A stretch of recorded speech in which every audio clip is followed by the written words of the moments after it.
ਜਿਹੜੇ ਹੈ ਨੇ ਕਿਹੜੇ ਇਲਾਕੇ ਦੇ ਬੱਕਰੇ ਨੇ? ਰਾਜਨਪੁਰ ਦੇ ਜੀ। ਰਾਜਨਪੁਰ ਦੇ। ਸਾਡੇ ਸ਼ਹਿਰਾਂ ਵਾਲੇ ਬੰਦਿਆਂ ਨੂੰ ਵੈਸੇ ਹੀ ਚਾਹ ਹੁੰਦਾ ਰਾਜਨਪੁਰੀ ਬੱਕਰੇ ਦਾ। ਇਹ ਕੀ ਖਾਸ ਗੱਲ ਹੁੰਦੀ ਹੈ?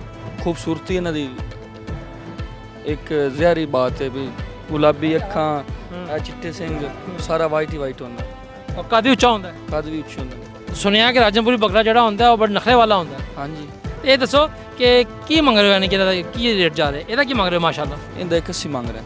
180 ਮੰਗ ਰਹੇ ਹੋ।